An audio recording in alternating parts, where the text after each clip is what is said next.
انا اصلا والدتي من بورسعيد، والدي من المنصوره، فانا كنت قاعد بين الاثنين. قضيت حياتي ومدرستي وكده في بلد في النص اصلا، هي المنزله. وانا من زمان بحب القاهره من وانا طفل، فانا كنت حابب الصخب جدا.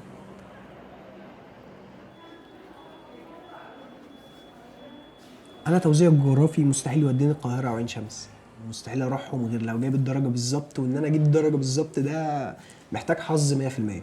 عامه انا تقريبا خلصت حظي في الدنيا كله في اليوم ده.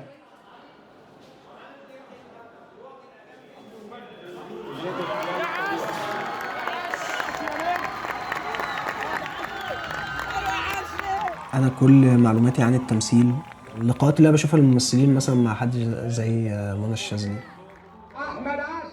فاغلبهم كانوا بيطلعوا من مسرح الجامعه. طيب مسرح جامعه ايه؟ مسرح جامعه القاهره. يبقى انا بالنسبه لي التمثيل هو مسرح جامعه القاهره او عين شمس.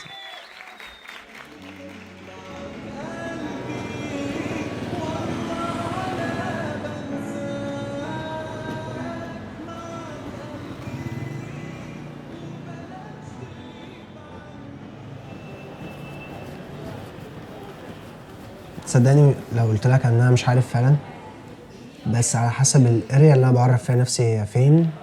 يعني مثلا في اريا الكليه لو حد بيقول لي عرفني بنفسك، انا دكتور عادي. بس بره ما بقدرش اقول على نفسي برضو ان انا ممثل او فنان لسه، لان كلمه ان انا اقول على نفسي ممثل او فنان دي بحس ان هي محتاجه حاجات كتيره قوي قبلها. بس لما بكون حاجه تبع المجال بقول ممثل مسرح. بس قصاد كل ما المسرح كان حياتي فيه وردي، قصاد ان اصعب وقت كان هو بره المسرح، يا اما في الكليه اللي هم شايفينك عبيط، يا عم مسرح ايه يا ابني ركز في دراستك، يا اما في السكن المدينه.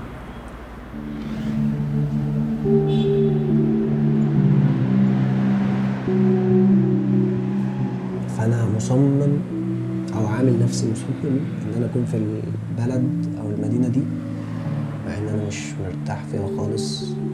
حاسس ان انا مبقتش بني ادم، حاسس ان انا بفقد هويتي يوم عن يوم يعني في وجودي في المكان ده. امشي. بس على الاقل قول لي انت اللي بتعمل كل ده. انا مش قادر اتكلم. انت من امتى اناني كده؟ الحقيقه انا مش هعرف اكمل. وانا مش هعرف ابطل احبك يا زين. احساس او الشعور بالاستقرار كل ده بيروح لمجرد ان انا دخلت في منطقه بيتعمل فيها تمثيل. مش هفهمتك اعلى صوت ولا لا اللي هو انت مش تالي صوت، تالي باورك، تالي طاقتك، انت محمله بحاجات اكتر من كده، يعني اعلى من كده بشويه. مثلا نفسي اوقات كتيره اصلا اللي هو انا بعد ده يعني هبقى عادل امام. عارف ليه؟ عامة في غابات كتير مش مبررة. عارف ليه؟ عشان انت عايز تطلع، مصمم تطلع السيجاره، مصمم تفتحها، مصمم تعمل كتير. طب ما تتدرب عليها. يعني انا بعد ده كله هطلع اقول اللي انا بقوله دلوقتي مع منى الشاذلي مثلا؟ ما اعرفش.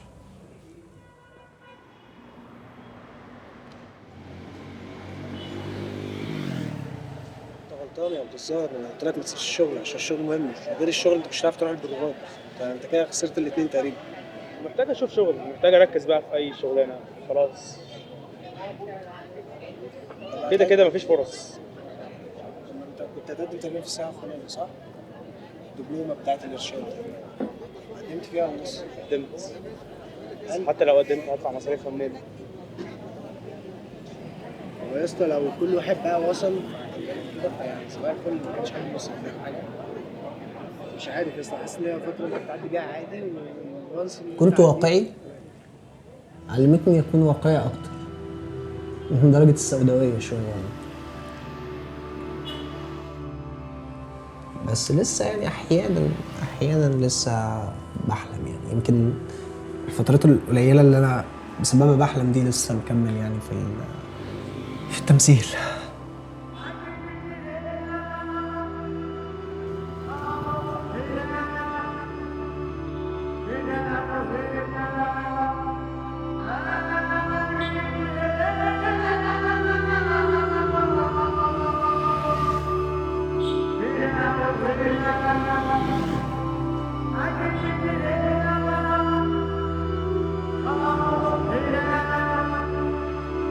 Yeah.